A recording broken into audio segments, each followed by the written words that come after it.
ব্যস্ত জীবনে মন যখন ক্লান্ত হয়ে ওঠে, মনে হয় প্রিয় মানুষটার সাথে কোথাও একটা কাছে পিঠে ঘুরে আসি। তখন যে জায়গার কথা প্রথম মনে পড়ে সেটাই দীঘা। দীঘার সমুদ্র সৈকতের আকর্ষণ যেমন আছে, তেমনই কিন্তু এখন রয়েছে দীঘার জগন্নাথ মন্দির। অপূর্ব স্থাপত্য শৈলী, একদম মন ভরে যাবে। দীঘা কিন্তু কখনোই বাঙালির কাছে পুরনো হয় না। যতবারই যাই না কেন, দীঘার নতুন নতুন রূপেই আমাদের কাছে ধরা দেয়। তাই তো 2026-এর 22শে মে আমরাও বেরিয়ে পড়েছিলাম পরিবার সবাই মিলে। গুড মর্নিং সবাইকে। চলে এসেছি নতুন একটা ভিডিও নিয়ে। আর আজকে 22শে মে আমরা চলেছি দীঘাতে। দীঘা তো বাঙালিদের সব থেকে প্রথম পছন্দ বলা যায়।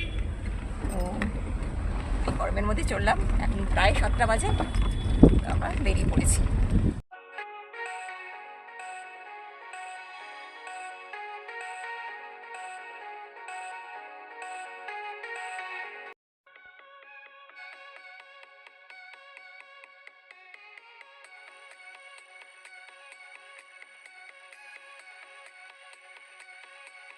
আমরা 7টা স্টেশন পার হচ্ছি।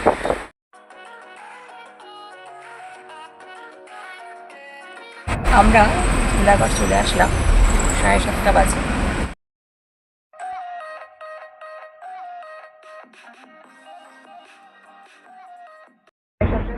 আমরা ধুলাগড় টোল প্লাজা কিন্তু বেরিয়ে এলাম। সময় এখন 7:40, আমরা 5টা পার হচ্ছি। সময় এখন 8টা। আমরা পৌঁছে গেলাম বাগনান।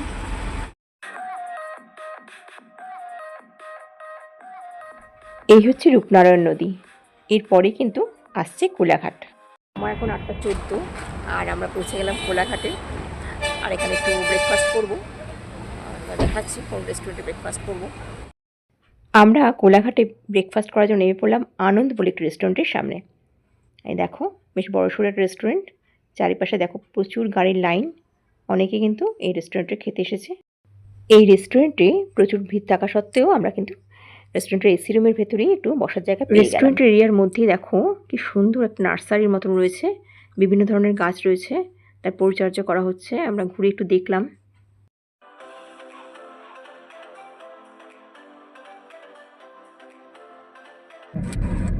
আমরা কোলাঘাট থেকে ব্রেকফাস্ট করে 9টার সময় বেরিয়েছি, গাড়িতে উঠেছি আবার। আর এখন 9:40 বাজে, নন্দকুমারে পৌঁছে গেলাম। হ্যাঁ, 40 মিনিট লাগলো। আমরা এখন হলদি নদী পার হচ্ছি।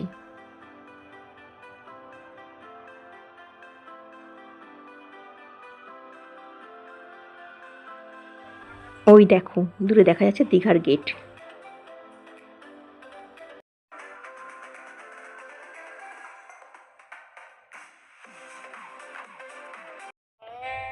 অবশেষে আমরা পৌঁছে গেলাম হোটেল পবিত্র যমুনায়। আমরা আগে থেকে অনলাইনে বুক করেছিলাম। এই হোটেলটির বাইরের লুকটা দেখো, খুবই সুন্দর। নিউ দীঘার সমুদ্র সৈকত থেকে মাত্র 2 মিনিটের হাঁটা পথে পৌঁছে যাবে এই হোটেলে। এই হচ্ছে রিসেপশন এরিয়া।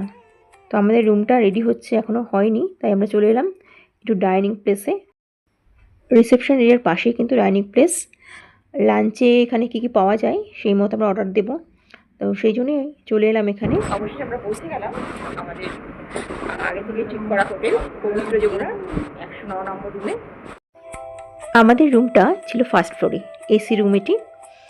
আর দেখো কত স্পেস রয়েছে রুমে, বেশ বড়সড় রুম। দুটো বিগ সাইজের বেড রয়েছে, দুটো মিরর, দুটো ওয়ার্ড্রপ রয়েছে, আর ফ্যান রয়েছে ওপরে, টিভি রয়েছে। এই হচ্ছে ব্যালকনি। ব্যালকনিটা খুব সুন্দর, বাইরের রাস্তার ভিউ দেখা যাচ্ছে। আর এই হচ্ছে টয়লেট। টয়লেটটা কিন্তু যথেষ্ট বড় এবং পরিষ্কার পরিচ্ছন্ন।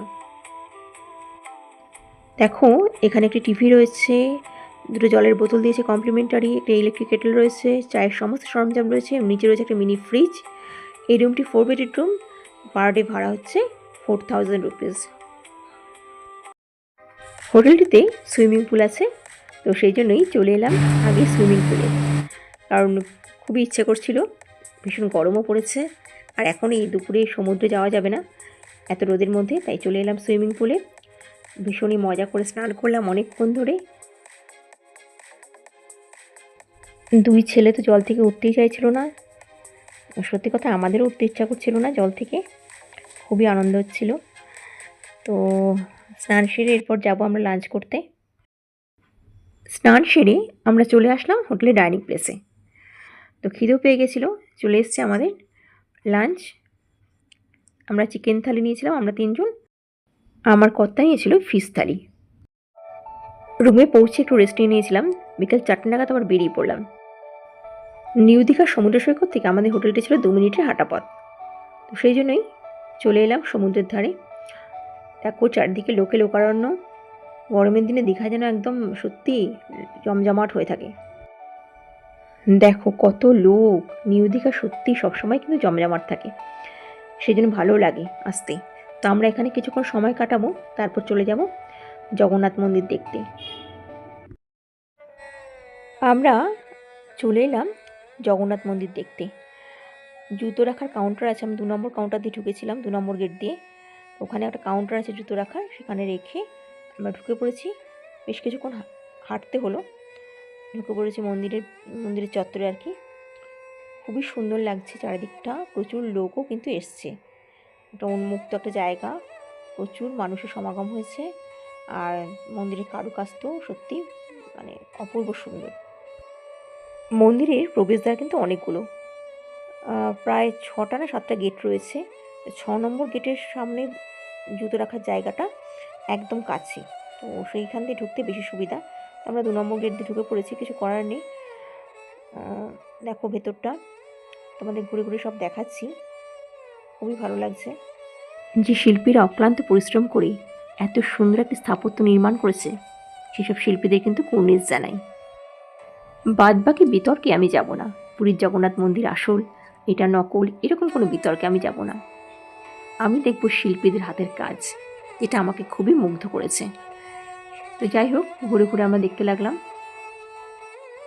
আসলে কি বলো তো, যদি মনে করো ভগবান কিন্তু সব জায়গাতেই আছে, তোমার হৃদয়েও আছে। অনেকটা জায়গা নিয়ে কিন্তু তৈরি এই জগন্নাথ মন্দির।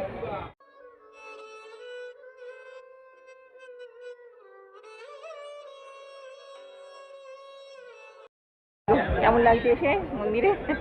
জগন্নাথ মন্দিরে আসা অনেকদিন ধরে ইচ্ছা ছিল দীঘাতে, সত্যি খুব সুন্দর চারিদিকটা, অনেকটা এরিয়া নিয়ে। মন্দির চত্বরে বেশ কিছুক্ষণ সময় কাটালাম। বসে থাকতে থাকতেই সন্ধে নেমে এলো, চারিদিকে জ্বলে উঠলো আলো, আর চারিদিকটা যেন আরও মায়াবী হয়ে উঠল। এই যে মন্দিরটি দেখতে পাচ্ছ, এখানে কিন্তু প্রসাদ দেওয়া হয়, প্রসাদের জন্য লাইন রয়েছে। তোমাকে এমনিতে ফ্রিতেও প্রসাদ দেওয়া হবে, এবং তার সঙ্গে যদি তুমি বেশি করে প্রসাদ কিনে নিয়ে যেতে চাও সেটাও কিন্তু তুমি পাবে। 100 টাকা করে দাম নেয়। গজা বা তুমি যদি পেয়ারা কিনে নিয়ে যেতে চাও সেটা কিন্তু পাবে। তো আমরাও লাইন দিয়ে কিছু প্রসাদ নিলাম এমনিতেও, আর তার সঙ্গে কিনে নিলাম। দীঘার জগন্নাথ মন্দিরের এই সন্ধেবেলার রূপটা না দেখলে কিন্তু সত্যিই মিস করবে। অপূর্ব লাগছিল চারিদিকটা, এত সুন্দর লাগছিল, তখন আলোকমালায় সেজে উঠেছিল মন্দিরটা। সন্ধেবেলা না আসলে কিন্তু এই রূপটা দেখা যাবে না। লাগছে দেখতে চারিদিকটা, এসে তো আমার খুব ভালো লেগে গেছে। দীঘার জগন্নাথ মন্দিরে বেশ অনেকক্ষণ সময় কাটিয়ে আমরা কিন্তু হোটেলের দিকে ফিরে চললাম। দেখো সন্ধ্যেবেলাও কিন্তু আমাদের হোটেলে বাইরের লুকটা অপূর্ব লাগছে। হোটেলে পৌঁছেই আমরা রুমে পৌঁছেই অর্ডার দিয়েছিলাম স্ন্যাক্সে, চলে এসছে ফ্রেঞ্চ ফ্রাই আর pakora.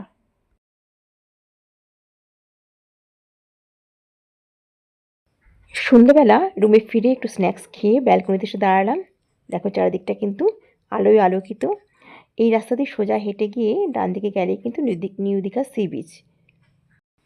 New Digha sea beach থেকে এই হোটেলটা মাত্র 2 মিনিটের হাঁটা পথ। কিন্তু এই রোতে যে কটি হোটেল আছে দেখলাম, সব কটি কিন্তু ভীষণই এক্সপেন্সিভ, ভীষণই সুন্দর, একদম ওয়েল ডেকোরেটেড। গুড মর্নিং সবাইকে। আজকে 23শে মে, আর এখন আমরা বেরিয়ে পড়ছি দীঘার সাইট সিন যা যা আছে সেটা দেখবো। মাঝখানে এসে একবার ব্রেকফাস্ট করে যাব, এখানে ব্রেকফাস্ট ইনক্লুড এই হোটেলে। ব্রেকফাস্ট মাঝখানে এসে করে যাবো, আবার বাদ বাকিটা দেখবো। তারপর তো সমুদ্রে স্নান টান আছে। তো চলো, এই হচ্ছে প্রোগ্রাম। এখন 6:30 বাজে, আমাদের গাড়িতে উঠে পড়েছি। এখন দীঘার মোহনা, সেখানেই যাব প্রথমে।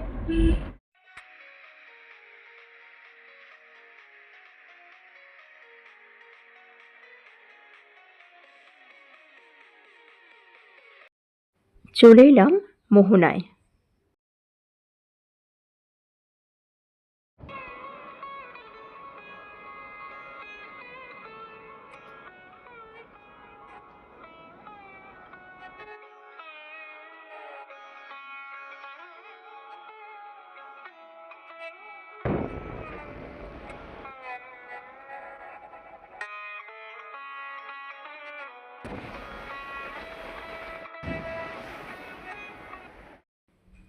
সকালবেলা দীঘার মোহনায় এসে বেশ কিছুক্ষণ দারুণ সময় কাটালাম।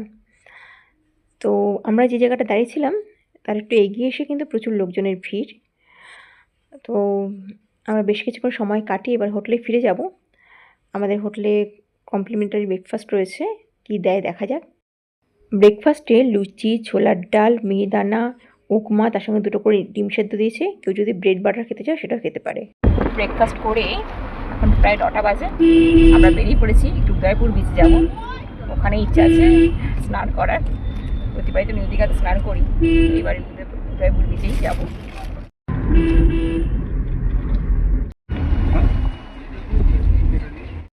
গাড়ি করে নিউ দীঘা থেকে একটুখানি উদয়পুর বিচটা, তো আমরা চলে এলাম উদয়পুর বিচে। এখানে আজকে স্নান করব। বিচটা কিন্তু ভীষণ সুন্দর, তোমাদের দেখাচ্ছি।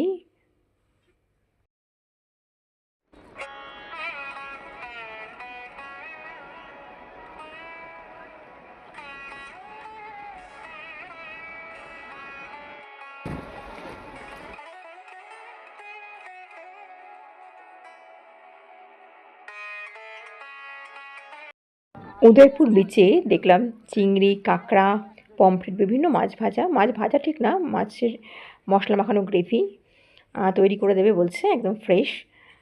তো সেই জন্য দাঁড়িয়ে পড়লাম। বড় ছেলেও খুব খেতে চাইছে কাঁকড়া, তো কাঁকড়া চিংড়ি নিলাম আমরা। তো বেশ টেস্টি করেই বানিয়ে দিয়েছিল।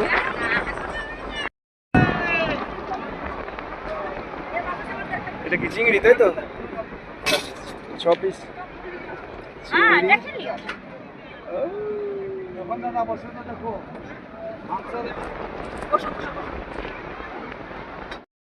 মশলা মাখানো চিংড়ি আর কাঁকড়া খাওয়ার পরে চলে এলাম ডাব খেতে। ডাবের দাম যদিও একটু বেশি, তো ডাব তো খেতেই হবে দীঘা গিয়ে।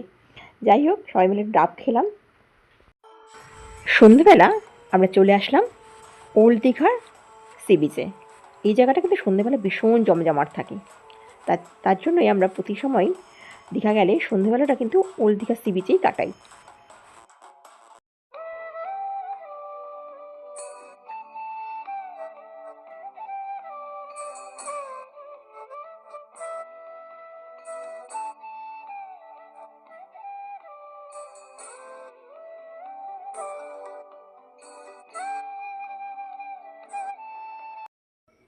ওল্ড দীঘার সি বিচে বসে অপূর্ব প্রকৃতির মাঝে সমুদ্রের গর্জন শুনতে শুনতে একটু লেবু চা খেয়ে নিলাম।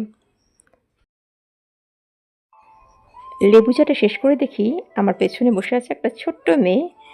দেখো কত ঝিনুকের গয়না, বিভিন্ন জিনিস নিয়ে বসে আছে। তার মধ্যে আইসক্রিম খাচ্ছে। আইসক্রিমটা শেষ করে তারপরে বিক্রি করবে। যাই হোক, আমিও কিছু কিনলাম, ওর সঙ্গে একটু মজা করে গল্পও করলাম। বললো আইসক্রিমটা যতক্ষণ শেষ না হবে ততক্ষণ কিন্তু আমি বিক্রি করবো না, আইসক্রিমটা শেষ করে তারপর বিক্রি করব। তো অনেক গল্প হলো ওর সঙ্গে।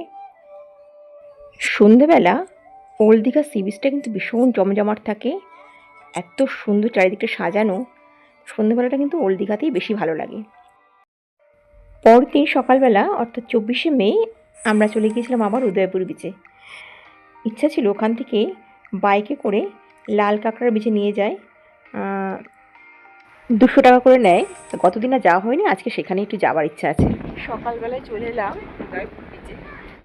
এই যে দেখো বাইক নিয়ে দাঁড়িয়ে আছে, এটা 200 টাকার বিনিময়ে লাল কাঁকড়ার বিচে। এখান থেকে সোজা চলে গেলেই যাওয়া যাবে, সেখানে নিয়ে যাবে।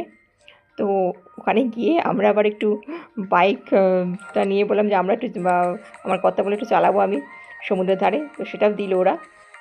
সমুদ্রের ধারে এরকম দুজনে মিলে বাইক চড়ার কিন্তু মজাই আলাদা। তো যাই হোক, বেশ ভালোই লাগছিল।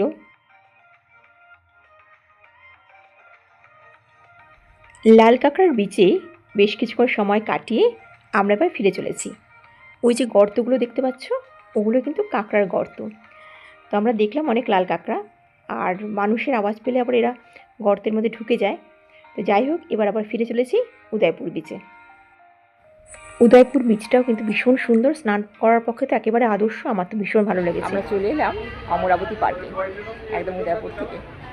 আর এখানে বিভিন্ন রাইড তো আছেই। এখানে এন্ট্রি ফি পার পার্সন 20 টাকা করে। লন্ডন বাস সামনেই রয়েছে, তার এন্ট্রি ফি হচ্ছে 50 রুপিস। এছাড়া আরও অনেক রাইড রয়েছে, তো সেগুলো কিন্তু আলাদা আলাদা চার্জ রয়েছে। আর সকালবেলা কটার সময় খোলে? এটা সকাল 7:30 থেকে পার্ক কিন্তু খুলে যায়, অমরাবতী পার্ক। এটা কিন্তু দীঘাতে আসলে সবাই আসে, আমরা এর আগেও এসেছি। আচ্ছা, আমরা এখন লন্ডন বাসে উঠবো, চলো। এটা বোধহয় এই নতুন হয়েছে না? মানে এর আগে তো দেখিনি লন্ডন বাস, এর আগে এখন নতুন হয়েছে আর কি, কিছুদিন আগে। আমরা উঠে বসলাম লন্ডন বাসে, অমরাবতী পার্কের লন্ডন বাসে। চলো লন্ডন বাসে চড়ে আমরা পার্কটা পুরো কিন্তু ঘুরে দেখতে পারবো। আচ্ছা আচ্ছা, ঠিক আছে।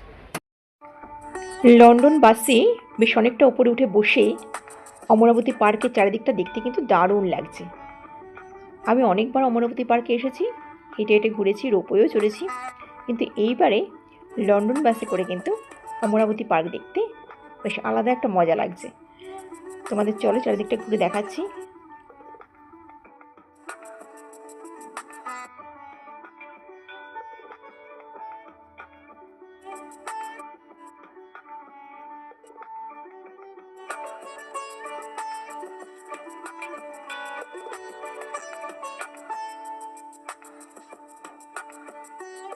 এখানে থেকে রোপওয়ে না, রোপওয়ে আছে।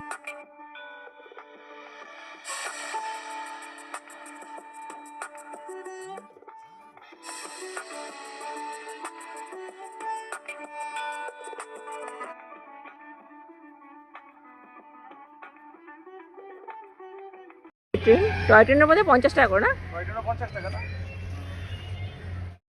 অমরাবতী পার্ক থেকে ঘুরে এসে আমরা স্নান সেরে ব্রেকফাস্ট করে নিয়েছিলাম, আর তারপর ছুটে চললাম বাড়ির দিকে।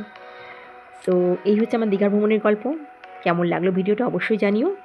ভালো থেকো সবাই, আজকের মতো কিন্তু টাটা।